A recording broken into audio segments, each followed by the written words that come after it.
Bonjour mes frères et sœurs, que la grâce, la paix, la joie vous soient données par le Seigneur et notamment dans cette lecture de Philippiens 2 qui nous décrit le Fils dans son humiliation mais aussi dans sa gloire. Philippiens 2,5 « Ayez en vous la pensée qui était en Christ Jésus ». Quelle référence pour de simples humains, n'est-ce pas? Quelle haute estime à l'apôtre des disciples de Christ en leur proposant d'avoir la même pensée que Christ Jésus. Il ne leur demande pas de se nourrir de sa propre pensée, ça aurait l'avantage d'être accessible puisque Paul était un homme comme eux. Mais non, la référence, c'est la pensée de Christ.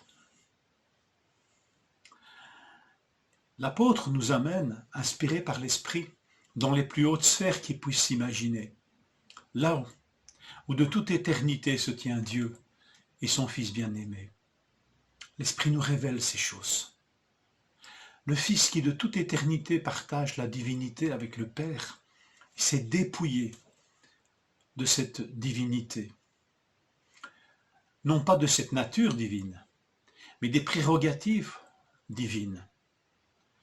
Je pense qu'il est vite compréhensible pour nous, ou accessible en tous les cas, de nous dire que en devenant homme, le Fils renonce à un des attributs divins, qui est l'omniprésence, en s'incarnant, en prenant chair, en un endroit particulier, dans ce petit pays d'Israël.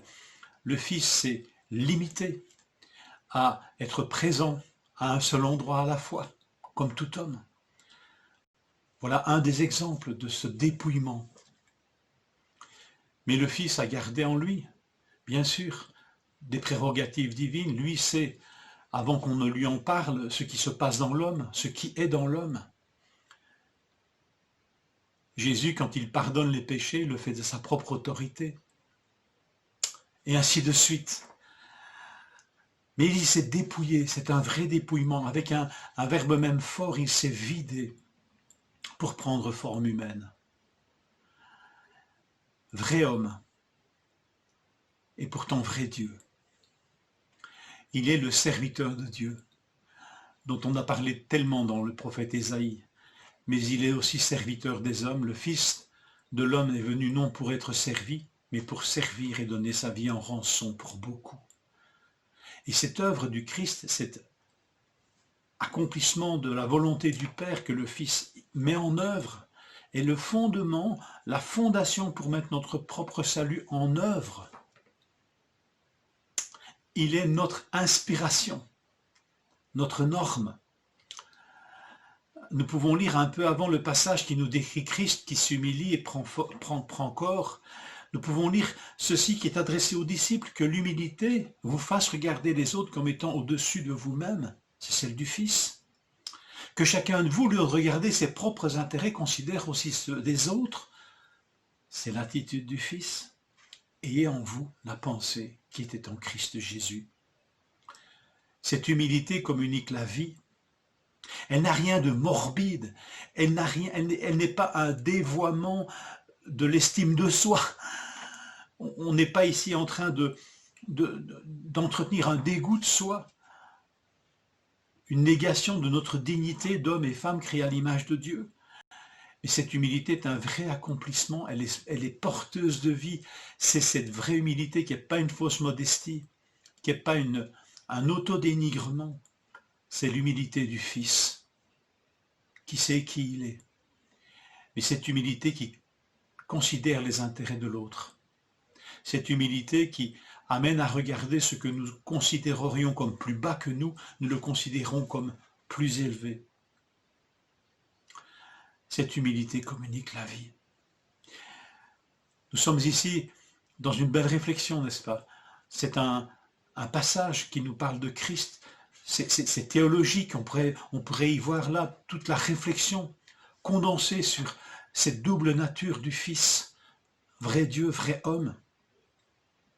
Mais cette réflexion n'est pas qu'une simple réflexion, elle est inspirante pour notre foi, pour notre vie de disciple. La théologie au service de la vie et de la vie du disciple. Le Fils se dépouille, c'est vrai, de ses prérogatives divines. Dans l'humilité, dans l'abaissement, dans la mort à soi-même, dans la souffrance, Dieu reste Dieu. Le Fils reste de nature divine, pourtant pleinement homme. Moi, j'y trouve un puissant encouragement. Si le Christ avait renoncé à toute sa divinité, imaginez que toutes ces situations d'abaissement, de mort à soi-même, de souffrance, seraient donc vécues en l'absence de Dieu. Mais ce n'est pas là la révélation biblique. L'extraordinaire bonne nouvelle, c'est que dans toutes ces choses, Dieu reste présent, avec nous, au plus proche de nous, parce qu'il s'est fait homme en restant Dieu. Dieu se fait un des nôtres et ne nous laisse donc jamais seuls dans ces circonstances. Il tient l'homme et la femme en haute estime, en leur adressant la vocation de briller dans une génération que Dieu qualifie de tordue et de dévoyée. Mais Dieu, dans sa grâce, a la capacité de rendre droit ce qui est tordu et de remettre sur la voie juste ce qui est dévoyé. Et notre vocation est de briller, briller, et de manifester cette présence de Dieu. Que l'Esprit Saint imprime en nous la pensée de Christ.